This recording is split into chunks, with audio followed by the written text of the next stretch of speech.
فلسطین ہمارے حوالے کر دیں، ہم آپ کو 22 ملین پاؤنڈ دیں گے، جس کا جواب انہوں نے کچھ اس طرح دیا کہ آپ میرے سامنے اگر سونے کے پہاڑ بھی کھڑے کر دیں گے تب بھی میں آپ کو فلسطین کی زمین کا 1 فٹ بھی نہیں دوں گا۔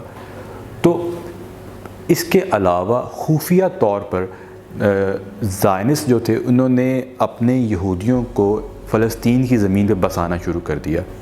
1917 میں جب پہلی جنگ عظیم ختم ہوئی تو فلسطین جو تھا وہ برٹش مینڈیٹ بن گیا۔ پھر ایک بیلفور ڈیکلیریشن پاس ہوتی ہے جس میں روتھ شائلڈ جو تھے ان کا ایک اہم کردار تھا، جو ایک جوش ممبر تھے برٹش پارلیمنٹ میں۔ اس بیلفور ڈیکلیریشن کے تحت فلسطین میں نیشنل ہوم بنایا جائے گا جیوز کے لیے۔ 1947 کا جو پارٹیشن پلان تھا اس میں ایسٹ یروشلم جو تھا اس کے بعد فلسطینیوں کو بسانے کی اجازت دی گئی، اور جو ویسٹ یروشلم تھا وہ یہودیوں کے حوالے کر دیا گیا، یعنی کہ وہاں پہ اسرائیل بنے گا۔ فلسطین کو 2 اسٹیٹس میں ڈیوائیڈ کر دیا گیا، اور جو یروشلم تھا اسے کارپس پاٹرم کا سٹیٹس دے دیا گیا۔ کارپس پاٹرم کیا ہے؟ کارپس پاٹرم ایک انٹرنیشنل زون بنا دیا گیا، کیونکہ وہاں پہ تینوں مذاہب کے اہم مقامات تھے، تو وہ کسی ایک کنٹری کی اتھارٹی میں نہیں دیا گیا، اسے ایک انٹرنیشنل زون بنا دیا گیا۔ 1948 میں ایک جنگ لگتی ہے، اسرائیل اور عرب نیشنز آپس میں جنگ لڑتے ہیں، جس جنگ میں سب سے زیادہ نقصان فلسطینیوں کا ہوتا ہے۔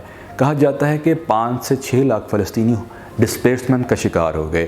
اس جنگ میں جارڈن، مصر اور سیریا بھی شامل تھے۔ ایسٹ یروشلم جو تھا وہ جارڈن حاصل کر لیتا ہے، اور غازہ جو ہے وہ مصر کے قبضے میں آ جاتا ہے، اور بقایا جتنی بھی ٹیریٹریز ہوتی ہیں وہ اسرائیل حاصل کر لیتا ہے، جو کہ 1947 کے پارٹیشن پلان سے بھی زیادہ ہوتی ہیں۔ پھر کچھ ڈیکیڈز بعد 1967 کی جنگ ہوتی ہے۔ اب 1967 کی وار کو 6 ڈے وار بھی کہا جاتا ہے۔ اس 6 ڈے وار میں اسرائیل نے زیادہ ٹیریٹریز کو حاصل کیا۔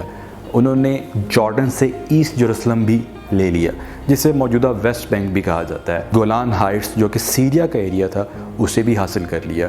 تو فلسطین جو تھا وہ کچھ غازہ کی اسٹرپ اور باقی ویسٹ بینک جسے ہم ایسٹ یروشلم سے مخاطب کرتے ہیں، وہ 2 حصے فلسطین میں بچے۔ تو موجودہ جو فلسطین ہے وہ 2 حصوں میں ڈیوائیڈڈ ہے، ایک غزہ اور ایک ویسٹ بینک۔ اب ویسٹ بینک بھی جو ہے وہ 46% جو ہے وہ اسرائیل ڈائریکٹ کنٹرول کرتا ہے، اور جو باقی کا پارٹ ہے ویسٹ بینک کا وہ اسرائیل کی ایک پپٹ گورنمنٹ ہے جس کو اس نے آٹونومس ایک سٹیٹس دیا ہوا ہے۔ خیر ہے وہ اسرائیل کے کنٹرول میں، بٹ ایک دکھانے کے لیے کہ جی یہ بھی پیلسٹائن ہے، یہاں پہ انہوں نے ان کو کنٹرول دیا ہوا ہے۔ دوسری طرف جو جنگ کا سلسلہ چل رہا ہے یہ غزہ میں چل رہا ہے۔ غزہ ایک بہت ہی چھوٹی سی پٹی ہے جس کے ایک طرف مصر ہے، دوسری طرف اسرائیل ہے، یعنی کہ دونوں اس کے بارڈرز کو کنٹرول کرتے ہیں، اور غزہ کو حماس کنٹرول کرتا ہے۔ حماس جو ہے وہ ریزسٹنس شو کرتا ہے اسرائیل کو جب وہ اپنی اللیگل سیٹلمنٹس بڑھاتے ہیں۔ پچھلے 50 سالوں میں اسرائیل نے کوئی 6 لاکھ یہودی بسائے ہیں اللیگل سیٹلمنٹس پہ۔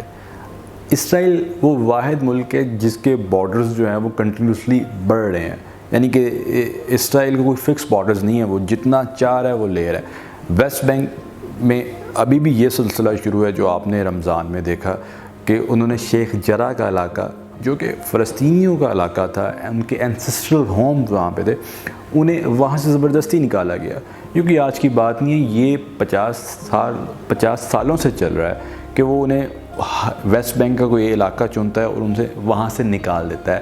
اس طرح وہ اسرائیل اپنی ٹیریٹری ایکسپینڈ کر رہا ہے۔ اگر آپ انٹرنیشنلی دیکھیں تو انٹرنیشنلی ہم کوئی خاص اسے سپورٹ نہیں مل رہی۔ جو یو ایس ہے جو اپنے آپ کو ہیومن رائٹس کا چیمپئن کہتا ہے، ڈونلڈ ٹرمپ نے 2017 میں جیروسلم کو اسرائیل کا کیپٹل تسلیم کر لیا، اور کہا گیا کہ ہم اپنی ایمبیسی جو ہے وہ تیل اویو سے جیروسلم موو کر جائیں گے، یعنی کہ جو یو این او نے جیروسلم کا سٹیٹس ڈکلیئر کیا تھا کارپس پاٹرم، یہ اس کی بھی وائلیشن ہے۔ پر کوئی کچھ کہنے والا نہیں، کیونکہ یو ایس جو ہے وہ UN کا پرماننٹ ممبر ہے، اور جب بھی کوئی قرارداد اسرائیل کے خلاف اٹھائی جاتی ہے تو یو ایس اے اسے ویٹو کر دیتا ہے۔ کوئی تقریباً 45 بار امریکہ نے اپنی ویٹو پاور اسرائیل کو بچانے کے لیے استعمال کی گئی ہے۔ ابھی موجودہ جو آپ جنگ دیکھ رہے تھے، اس میں آپ دیکھ رہے ہیں کہ غزہ جو ہے وہ ایک چھوٹی سی پٹی ہے، جو اسرائیل کے ان گائیڈڈ میسائلز ہیں وہ اس چھوٹی سی پٹی پہ فائر ہو رہے ہیں، جس میں روزے کی حالت میں بچے، عورتیں، بوڑھے، ہر طرح کے لوگ شہید ہو رہے ہیں۔ حماس کے پاس کیا ہے؟ حماس کیونکہ ہر طرف سے تو کنٹرول کیا جاتا ہے، بارڈرز کنٹرول ہوتے ہیں، ایون کہ کوئی غزہ سے اگر کوئی باہر بھی آنا چاہتا ہے، غزہ میں کوئی ایئرپورٹ نہیں ہے، اسے مصر کے بارڈر پہ جانا پڑتا ہے اور وہاں ویٹ کرنا پڑتا ہے کب بارڈرز کھلیں اور کب انہیں قاہرہ جانے کی پرمیشن ملے۔ اسی طرح واپسی کا سلسلہ بھی ایسے ہی ہے، انہیں مصر کے بارڈر پہ آنا پڑتا ہے اور یہاں پہ انتظار کرنا پڑتا ہے کہ کب وہ انہیں واپس جانے کے لیے اجازت دیں۔ تو دوسری طرف اسرائیل ہے، جو اسرائیل نے ان کا زیادہ جو بارڈر لگتا ہے غزہ کا، وہ آف کورس اسرائیل کے ساتھ لگتا ہے۔ تو اسرائیل تو ٹوٹلی آپ کے سامنے ہیں جو حالات ہیں۔ کچھ عرصہ پہلے آپ نے بھی یہ نیوز سنی ہوگی کہ گوگل نے پیلسٹائن کو اپنے میپ سے ہی ریموو کر دیا ہے۔ اگر آپ ٹیررسٹ ورلڈ گوگل پر سرچ کریں اور امیجز کھولیں تو آپ کو کیفیے پہنے ہوئے بندے دکھائے جائیں گے جن کو ٹیررسٹ گوگل دکھاتا ہے۔ کیفیہ جو ہے وہ پیلسٹینین ایک سکارف ہے جو کہ عرب اور فلسطینی مرد پہنتے ہیں۔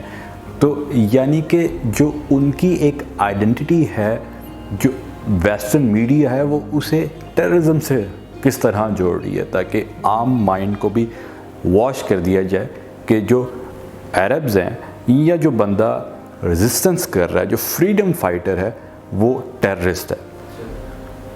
فلسطینیوں کی کنڈیشن سمجھنے کے لیے آپ کو مسلمان ہونا ضروری نہیں، آپ کو انسان ہونا ضروری ہے۔ وداؤٹ ڈسکرمنیشن آپ یہ چیز دیکھیں کہ ایک کمیونٹی جسے گھر سے نکال دیا گیا زبردستی، ٹھیک ہے، تو وہ ریزسٹنس نہیں کرے گی تو وہ کیا کرے گی؟ جب وہ اپنے فریڈم کے لیے فائٹ کرتے تو انہیں ٹیررسٹ لیبل کر دیا جاتا ہے۔ خیر، ہم امید کرتے ہیں کہ فلسطینیوں کا مسئلہ جلد از جلد حل ہو اور انہیں ان کی اسٹیٹ اسٹیبلش کرنے کا رائٹ دیا جائے، جو کہ ان کا بیسک رائٹ ہے۔ مزید ایسی ویڈیوز دیکھنے کے لیے آپ CSS گائیڈ کو سبسکرائب کریں۔ Thank you.